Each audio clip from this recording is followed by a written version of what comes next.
Hola, amantes de la historia andina, soy Cacique Tupayachi y en este podcast encontrarás cada semana una historia sobre personajes, hechos y lugares del mundo andino. Si desean saber más, Hamuichi, vengan.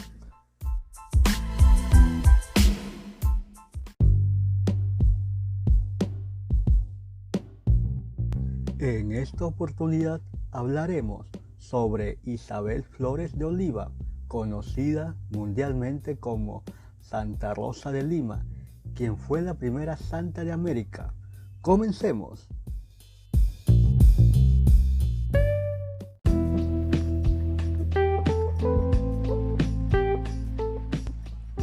En la ciudad de los Reyes, hoy en día conocida como Lima, durante el siglo XVI ocurrirán muchos hitos de la historia peruana, entre ellos la gran organización del aparato administrativo del Virreinato del Perú, en manos de Francisco Toledo, quinto virrey del Perú entre los años de 1569 y 1581.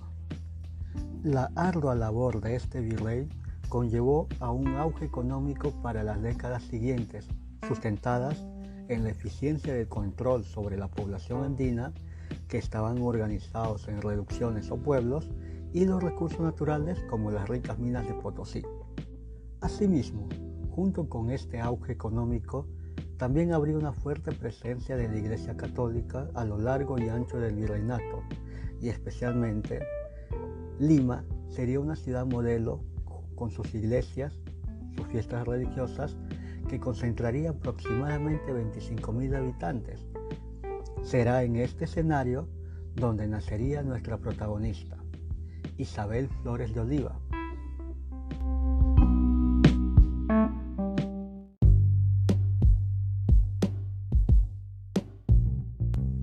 Para hablar sobre Isabel Flores de Oliva, tenemos que remitirnos a sus orígenes familiares.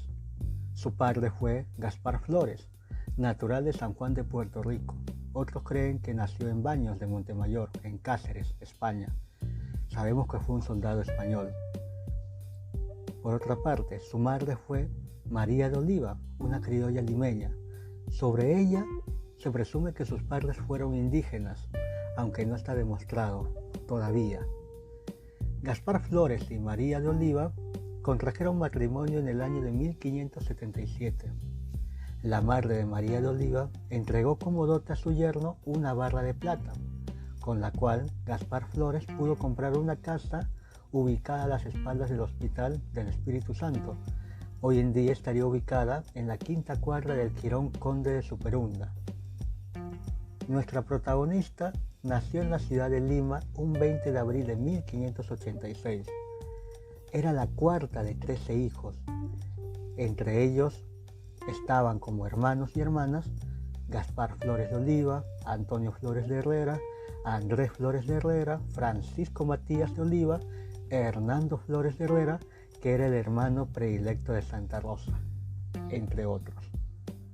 Fue bautizada en la iglesia de San Sebastián el 25 de mayo de 1586, que coincidía con el día de Pascua del Espíritu Santo, con el nombre de Isabel Flores de Oliva, en honor a su abuela materna, cuyo nombre era Isabel de Herrera.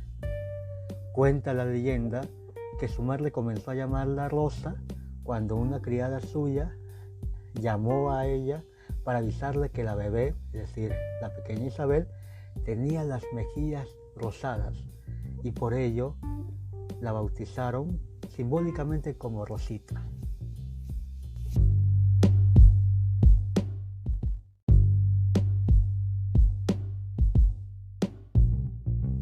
Su infancia se deslizó tranquilamente en el hogar. Aprendió a leer, escribir, cantar y tocar algunos instrumentos musicales como el violín, el arpa y la cítara. Ayudaba en las labores domésticas de su casa y como costurera obtenía algunos pesos para su familia. Siempre estaba acompañada de una sirvienta indígena llamada Mariana de Oliva, que era natural de Lima y descrita como agreste y rústica por los cronistas de su tiempo.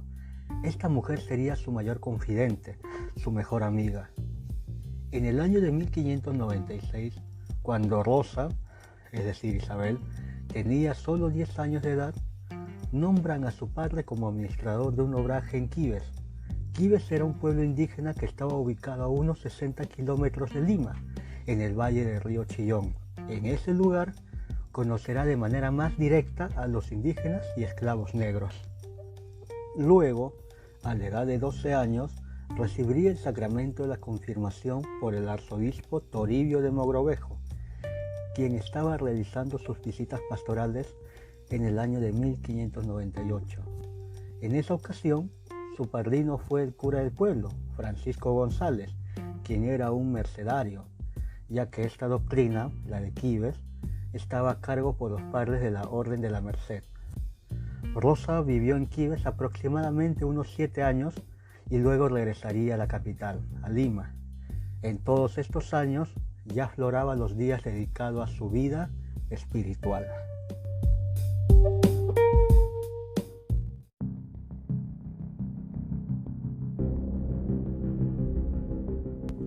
Su vida espiritual comenzaría dedicando sus días a la oración, a la lectura y al bordado. Saldría solo de su casa para asistir a misa y visitar hospitales para ayudar a los enfermos. Con el pasar de los años, iniciaría con las mortificaciones, es decir, los ayunos, las penitencias, las privaciones y los castigos.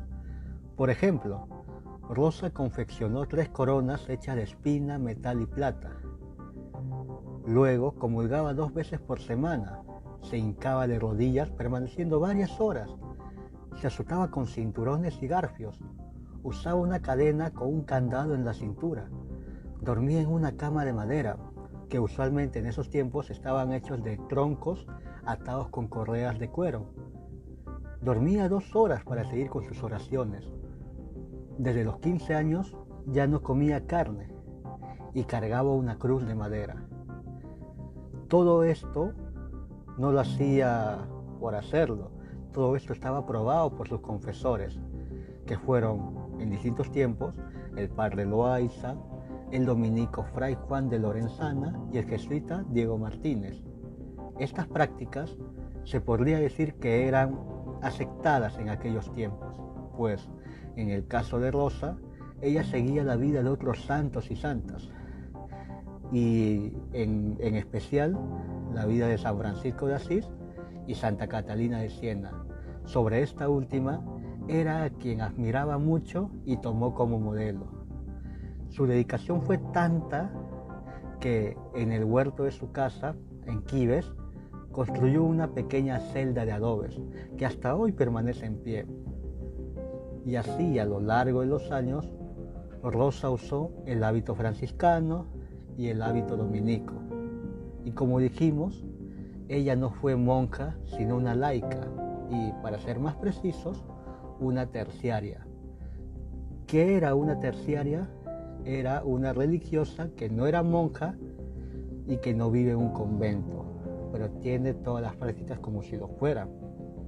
Prácticamente era una monja sin serlo, solo en la práctica. Esta forma de vivir le causó muchos disgustos con su familia y sobre todo con su madre. Su madre deseaba para su hija un casamiento ventajoso, que era algo muy usual en aquellos tiempos, que hasta nuestros días todavía no nos resulta extraño, ¿cierto?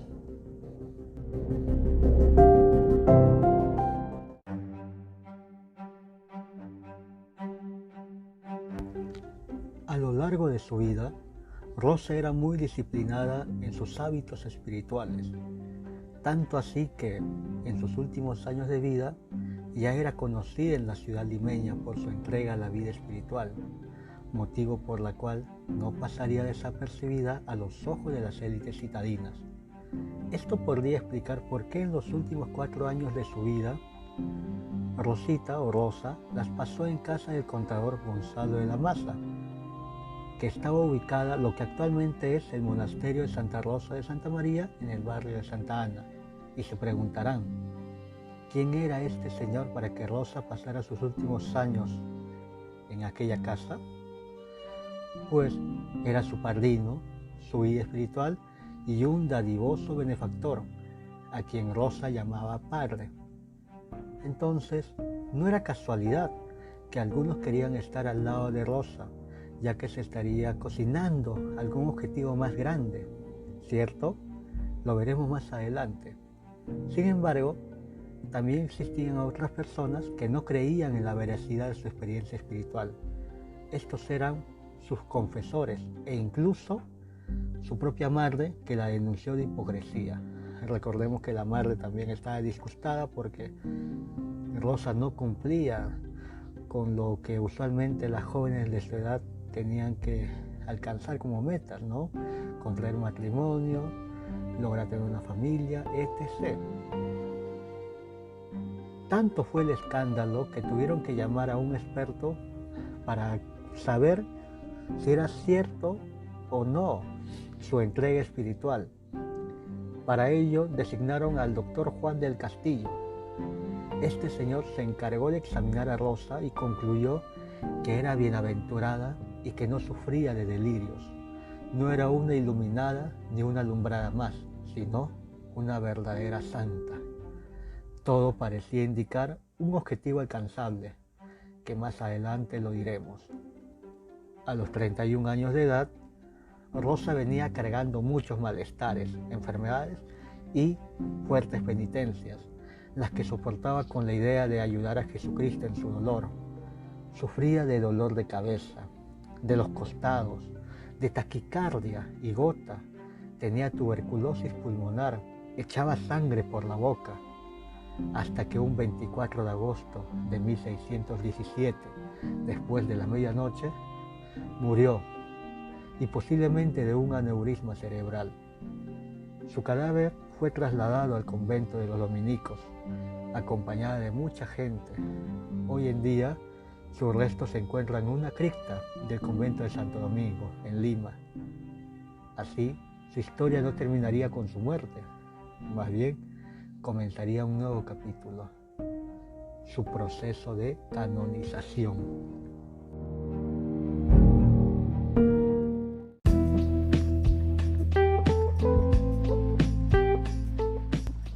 Respecto a su proceso de canonización, y antes de seguir en esto, debemos hacer una pausa para explicar rápidamente qué es el proceso de canonización en la Iglesia Católica.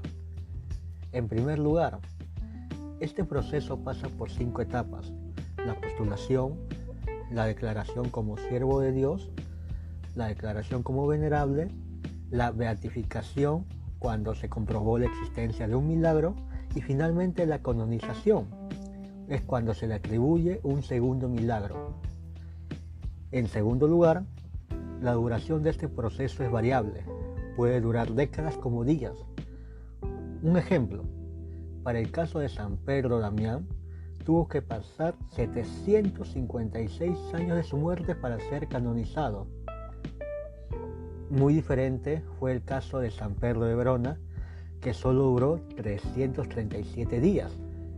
Ahora sí, sigamos con el caso de Rosa. Una semana después de su muerte, el 1 de septiembre de 1617, se abrió un proceso ordinario de acumulación de testigos para averiguar sobre su vida, muerte y milagros. Este proceso se envió al Vaticano acompañado con la postulación de Rosa como santa. Después de algunos años, desde Roma se ordenaría hacer otra probanza de testigos que se haría en 1630. En ambas ocasiones, es decir, la probanza que se hizo en 1617 y la segunda que se hizo en 1630, en total se necesitaron 210 testigos, repartidos en 113 mujeres y 97 varones, quienes declararon las virtudes y prodigios de Isabel Flores de Oliva. Entre los testigos más prominentes estuvieron el padre, la madre, el hermano y una sirvienta de nuestro personaje. En ese transcurso de estas probanzas, para el año 1619, se publica lo que podría ser la primera biografía de Santa Rosa, intitulada Vida y muerte y milagros de Sor Rosa de Santa María, escrita por uno de sus confesores, el dominico Fray Pedro de Loaiza, quien se basó en las declaraciones de los testigos que se recogieron en el proceso ordinario de 1617. Historia conocida, lo que vendrá después. Fue beatificada en 1668 por el Papa Clemente IX y designada como patrona del Perú, y en 1670 como patrona universal y principal de toda América y dominios de España. Al año siguiente, en 1671, fue canonizada por el Papa Clemente X como patrona de América y las Filipinas. Muchos autores concuerdan que el proceso de canonización de Santa Rosa ha sido rápido, y más rápido si lo comparamos con el caso de otro santo muy conocido acá en Perú. Nos referimos a San Martín de Porres, quien fue postulado para ser canonizado en el año 1660, pero que recién en 1837 fue beatificado y finalmente en 1962 canonizado. Esto se explicaría bajo la hipótesis de que Isabel Flores de Oliva, mujer devota, virgen y bella, de buena cuna y educación, ni muy pobre ni muy rica, cumplía con los requisitos para ser una representante ideal para la ciudad de Lima, para el virreinato del Perú. En otras palabras, Santa Rosa era la cerecita en el pastel para explicar la bonanza económica y espiritual de su tiempo, pero también para expiar culpas ajenas de las élites criollas sobre la explotación de las poblaciones indígenas que fueron esenciales para esta tan alabada bonanza.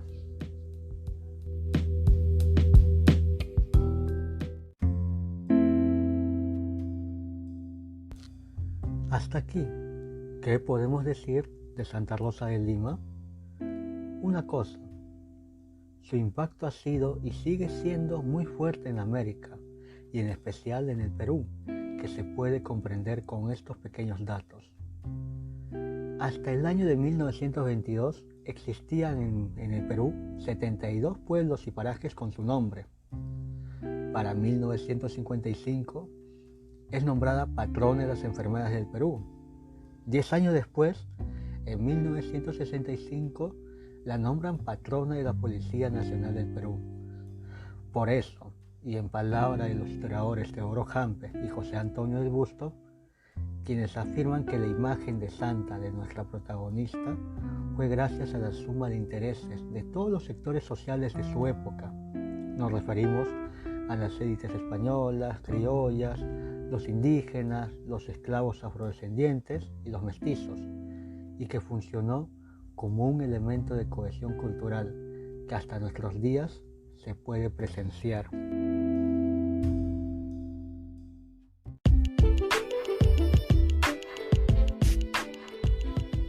Si te gustó esta historia, apóyanos compartiendo con más personas que les pueda interesar nuestro contenido.